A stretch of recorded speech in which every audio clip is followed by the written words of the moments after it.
Okay, last one I have is, can you talk about, and this is more if you realized it in your time or if it was more relevant during the Row era, but at what point did you start to realize that Suge was being blackballed, and that, even if it was when he was in jail, or was it more when he came home, that there were a lot of people behind the scenes working to make sure he wasn't able to get back in the position that he was in before?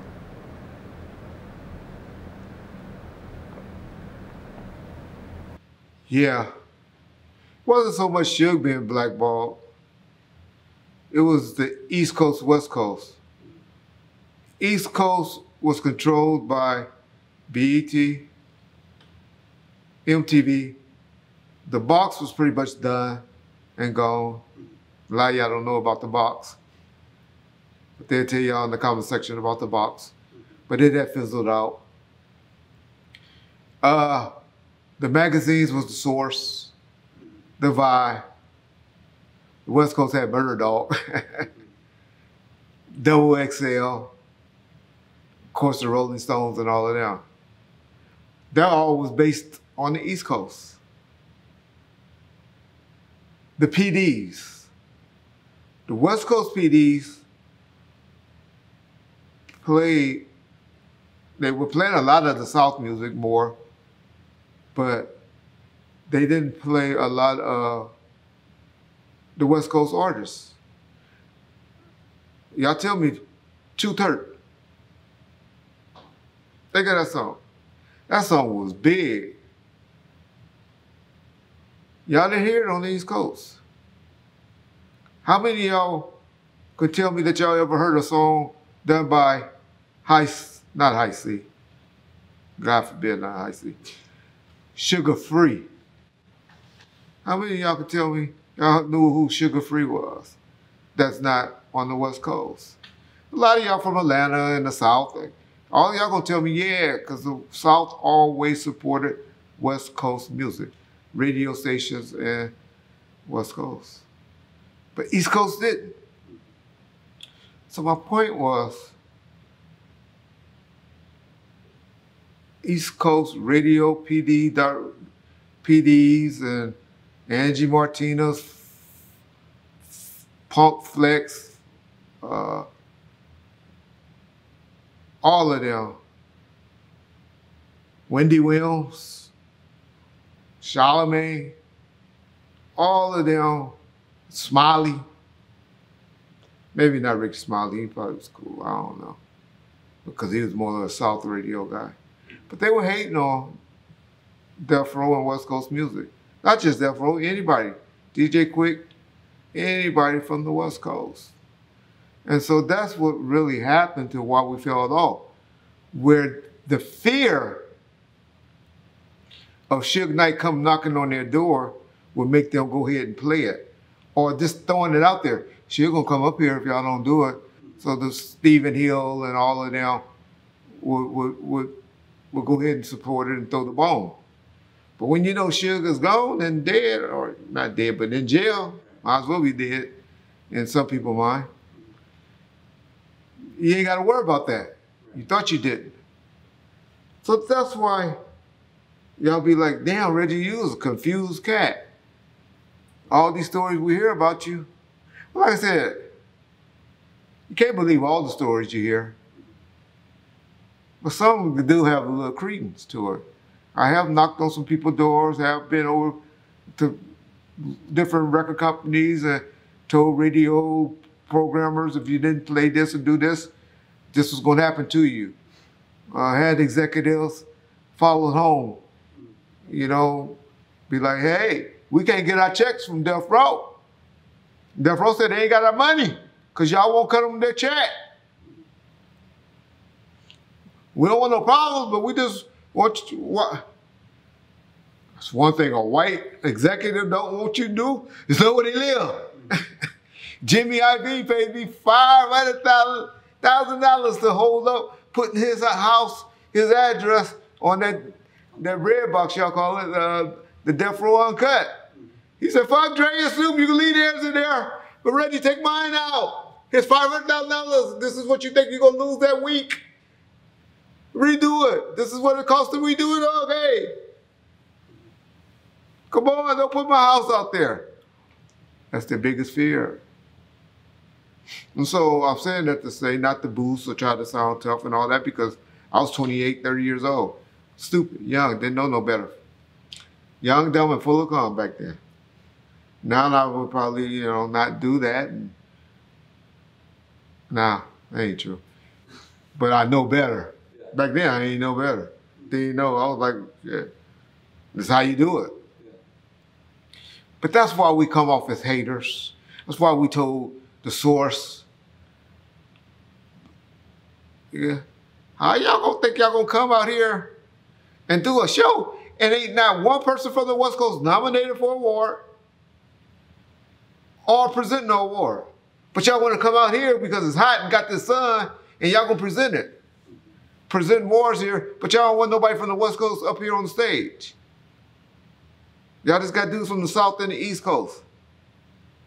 What you want?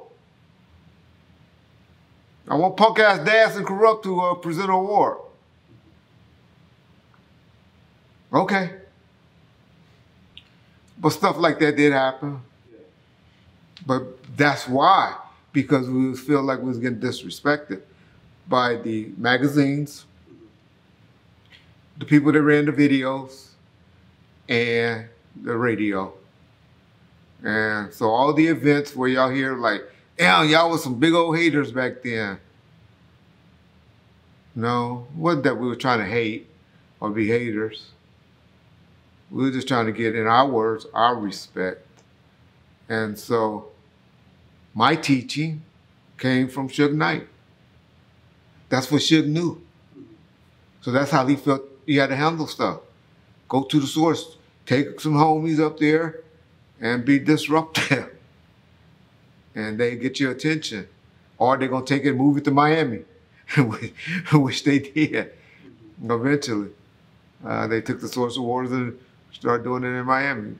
But they ain't going to do it out here if they're not going to respect us, give us no shine, give us no representation. How dare they? So that's what it was all about. Snoop and Dre. He said, well, y'all was just hating them and hating them. Y'all forget the shit that they did. Y'all really do. Snoop was big old cell, sitting in cell, telling tales. Only reason you ain't got, because I ain't sent the word for you to get got. Dre, no deal, no cheese. You women start calling me. A lesson is, especially you ugly bitch Tammy. We heard all that shit. So that's why we retaliated as we did with that. Y'all didn't know what was going on. Y'all didn't hear the diss. Y'all didn't know what the hell they were talking about. But we did. Like they were doing more subliminal. And so they were doing the subliminals and stuff. And so that's why we had to be like, hey, nigga, y'all forget? We the one that gave y'all the protection. Now you gonna disrespect the protection? That's what people say. Snoop and Suge didn't. I was providing them a sense of protection. I ain't talking about beat up protection, but I'll be the front guy, the guy to go and talk to the law enforcement. Or a lot of shit didn't happen to them because of Reggie, especially from Compton niggas. And so to say Reggie or y'all haters and being this, it was just all about trying to get the respect and to show niggas that, hey, when we had learned that Snoop wasn't happy no more with P, we was like, okay, get a nigga $1 million and see if he want to come back. He never responded. Next thing we know, we were getting more diss songs. So it wasn't that we were just being stupid and haters. We were just trying to get our respect. And being a 28, 30-year-old guy, back then in the 90s, that's how we felt. You got your respect. You didn't have the terrorist laws and the terrorist threats and all of that on the books yet. You could go and scare people and talk shit. You just couldn't call them on the phone. And it was just a misdemeanor then to call you on the phone and threaten you. And so that's what was going on. That's why if we feel like we were bullies or haters, that's just how we felt. It was the appropriate way to deal with it at the time, to keep the legacy alive, because that's how it had worked for him in the early 90s. I remember reading the magazine, and I was trying to research it last night, and I couldn't find it, so I'll ask people if they know which article or which magazine this was in, if they can leave it in the comments. But I do remember reading an interview with Dre and Snoop, and they said, we would like to go work with Death Row because we helped build that label. You know, we would like to help them.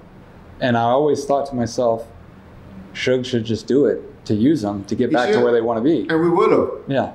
Jimmy Iovine once told me, Reggie, could you imagine how big you would be, or it could be, if you brought Suge and Dre back together and shook hands and be like bygones is bygones?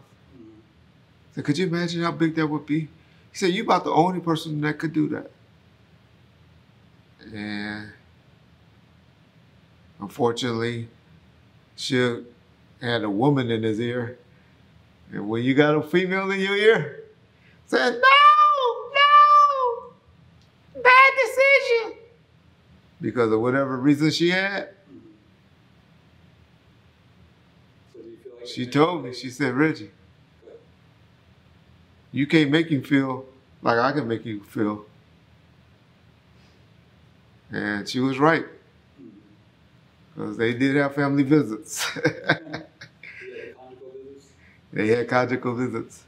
And so I had to acquiesce to that. Because I sure can't make your nigga feel good. I wasn't sitting at the table.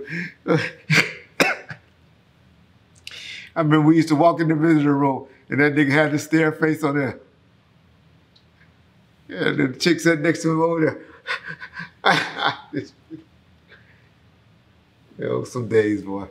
So do you feel like if Miss Chalet wasn't involved, so I guess the question I'm trying to get at, was Dre open to it and Jimmy Iovine was saying, can you get Suge on board? I don't know. Okay. I'm sure if I would have went to and say I got Suge willing, yeah, Jimmy would have had what.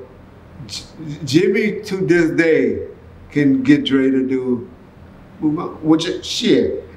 If I was Dre, yeah. You make me a billionaire? He's almost a billionaire, if not one. Mm-hmm. Going to be. Yeah. Got enough money for his lifetime. People always say though, oh, Red, you and Suge is haters and this and this. Mm-hmm. I can't hate, man. My bills are getting paid. I'm not going out buying and doing all of that, but not many people call, other than my grandkids, call to ask me for anything. But they get what they want.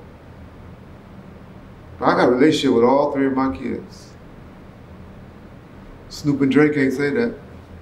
So y'all knock that out when y'all say y'all haters and y'all this and y'all that. I talk to my three kids daily.